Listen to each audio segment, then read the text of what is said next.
Alors aujourd'hui, on plonge dans Mission Pro. C'est une plateforme d'IA qui pourrait bien, complètement changer la donne dans le monde du conseil en stratégie. La question, elle est simple, mais waouh! Imaginez un peu. Un diagnostic stratégique qui prend d'habitude des semaines, bouclé en quelques heures à peine. C'est énorme, non? Eh bien, c'est exactement ça, la promesse au cœur de la technologie qu'on va décortiquer aujourd'hui. D'un côté, on a la méthode, disons, à l'ancienne. C'est lent, c'est manuel, et franchement, on peut passer à côté de trucs importants. Et de l'autre, la promesse de l'IA, de la vitesse, de l'exhaustivité et une rigueur quasi systématique. C'est justement ce grand écart que des outils comme Mission Pro cherchent à combler. Ok, entrons dans le vif du sujet. Le but ici, attention, ce n'est pas de remplacer le consultant, pas du tout. L'idée, c'est de démultiplier ses capacités. Mission Pro, il faut vraiment le voir comme un copilote. Un assistant, oui, mais un assistant surpuissant. Alors, concrètement, qu'est-ce que c'est? C'est la toute première plateforme SaaS francophone conçue pour ça. Son objectif est simple, transformer un besoin stratégique en un diagnostic complet, avec des recommandations prêtes à l'emploi et même les présentations qui vont avec. Tout ça grâce à une IA qui est spécialisée dans ce métier. D'accord, mais sous le capot, comment ça marche vraiment? Le secret, en fait, il est dans l'architecture. La plateforme est construite sur 3 piliers, 3 types d'éléments qui travaillent main dans la main. Des agents, des compagnons et des modules. Et ce qui est super intéressant, c'est qu'il ne faut pas voir ça comme de simples fonctionnalités. Non, il faut plutôt l'imaginer comme une véritable équipe d'experts digitaux. Chacun a son poste, son rôle, sa spécialité. Alors, premier membre de l'équipe, les agents IA. Eux, ce sont les têtes pensantes, les cerveaux du groupe. Leur job, c'est de prendre des tonnes de documents, de diagnostiquer les problèmes et de sortir des livrables bien structurés, en s'appuyant sur plus d'une douzaine de cadres stratégiques connus.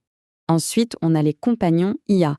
Eux, c'est un peu les assistants de terrain. Ils sont là pour dialoguer, pour apporter un soutien au quotidien.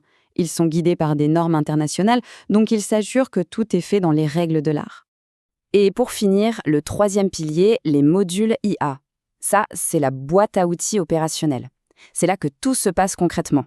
Ce sont les tableaux de bord, les interfaces où les agents et les compagnons vont exécuter des tâches bien précises, que ce soit évaluer un risque ou générer un rapport. Pour que ce soit un peu moins abstrait, jetons un œil à quelques-uns de ces fameux agents spécialisés.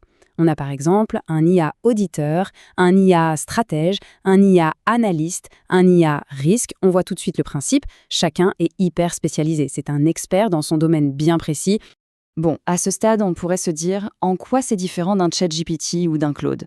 C'est une excellente question. Voyons justement quel est l'avantage unique de cette approche. L'analogie est parfaite, je trouve. ChatGPT est un moteur puissant, Mission Pro est la voiture complète. Voilà, tout est dit, ou presque.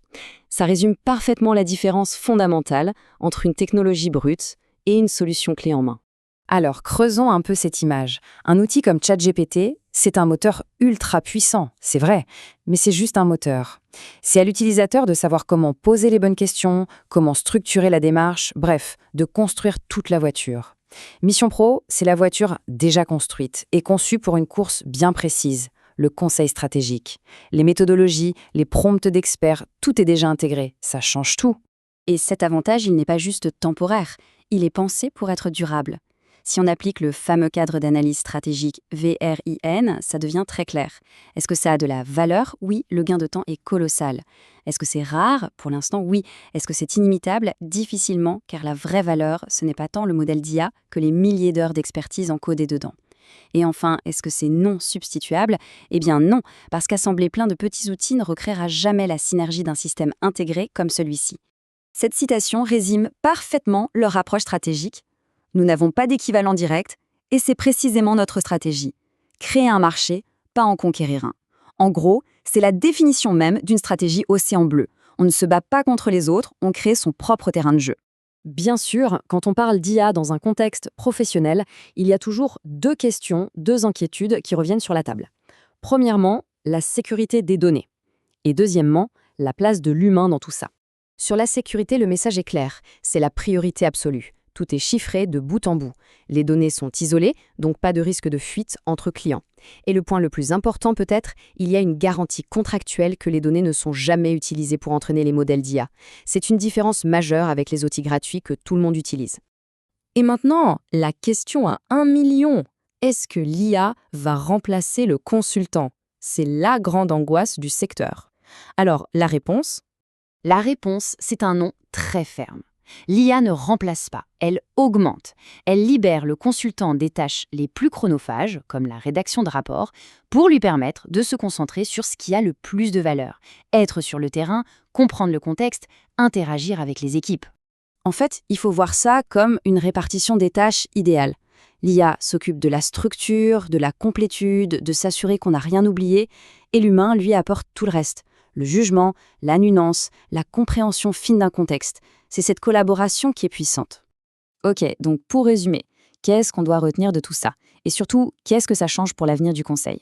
La valeur ajoutée concrète, elle est à plusieurs niveaux. D'abord, une qualité d'analyse bien supérieure sans angle mort. Ensuite, des livrables beaucoup plus riches. Ça veut dire aussi plus de temps passé avec les clients, sur le terrain. Et enfin, une rigueur méthodologique constante, le tout pour un rapport qualité-prix qui est forcément optimisé. Et on va finir avec une question qui est, je pense, fondamentale. Si l'IA s'occupe maintenant de toute la production documentaire, alors quelle sera la nouvelle valeur ajoutée du consultant de demain? Où est-ce qu'elle va se nicher? Dans la relation client? Dans la créativité? Dans la facilitation? C'est une réflexion passionnante et c'est le grand défi qui se pose à toute la profession aujourd'hui.